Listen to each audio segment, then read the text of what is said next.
여러분 환영합니다. 오늘 심층 분석에서는 타밀나두주가 과거의 전통적인 제조업 허브에서 벗어나 2026년 첨단 스마트 경제로 어떻게 진화하고 있는지 그 거대한 거시경제 보고서를 샅샅이 파헤쳐 볼 건데요. 자, 바로 들어가 볼까요?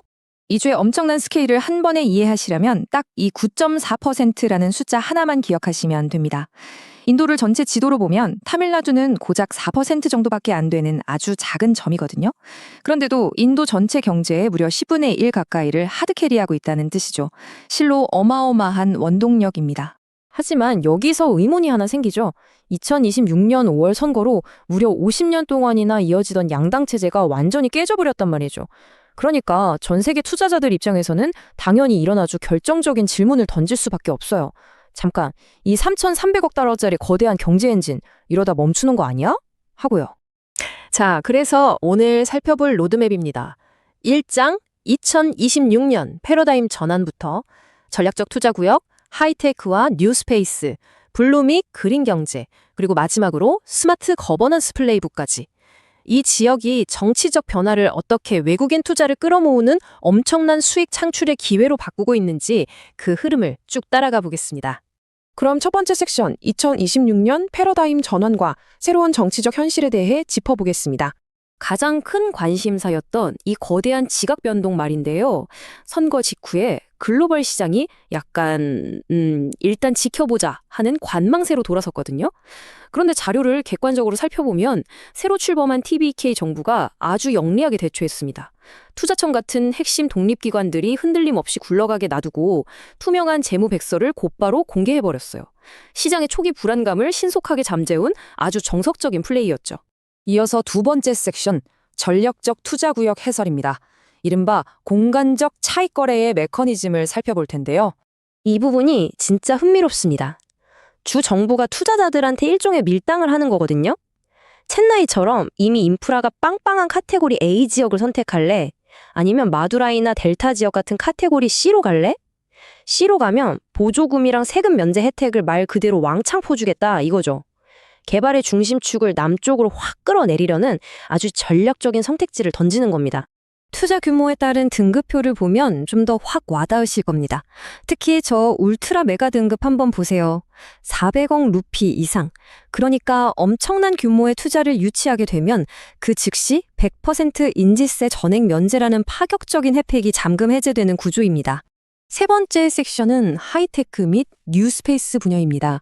타밀나두가 그리는 주권적 기술 주체의 모습은 과연 어떨까요?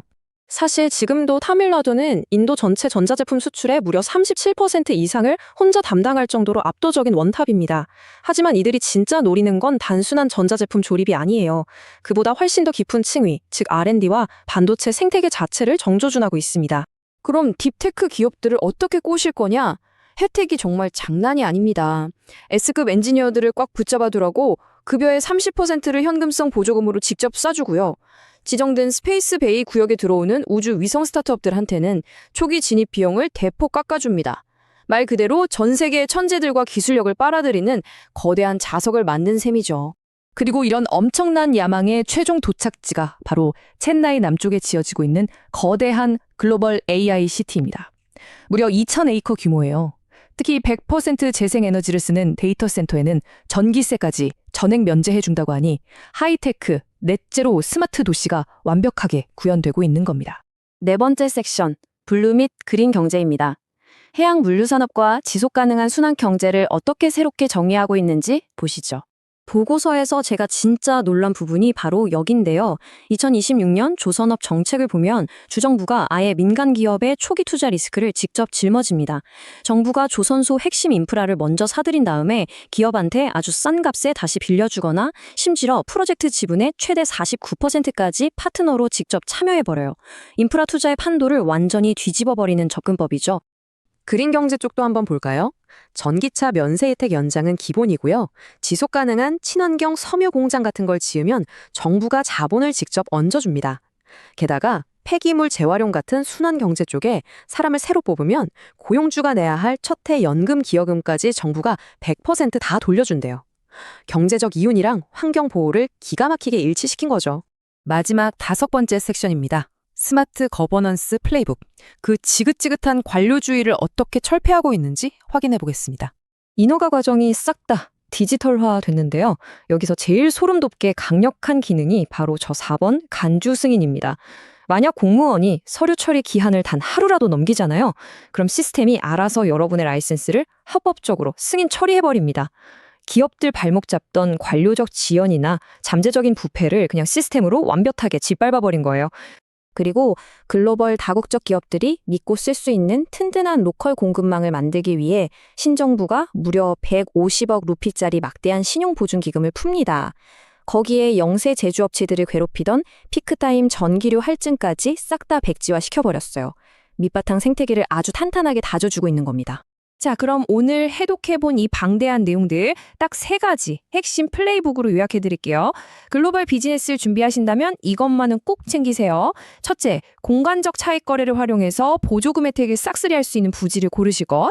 둘째, 초기 설계 단계부터 넷제로 기술을 통합해서 추가 친환경 보조금까지 알뜰하게 챙기실 것. 셋째, 벤더사들 다 같이 끌고 들어가서 그 30%짜리 R&D 인건비 지원을 적극적으로 써먹으시라는 겁니다. 모든 구조적 토대는 이제 완벽하게 깔렸습니다. 파격적인 인센티브도 확정됐고 투자자들을 불안하게 했던 정치적 안개도 싹 거쳤죠. 그래서 오늘 분석을 마무리하면서 여러분께 도발적이지만 꼭 필요한 질문을 하나 던지고 싶습니다. 아시아에서 가장 역동적으로 떠오르고 있는 이 거대한 스마트 경제의 한복판에서 여러분의 기업은 어떤 포지션을 취하며 이 기회를 내 것으로 만드시겠습니까? 충분히 고민해볼 만한 가치가 있는 질문일 겁니다.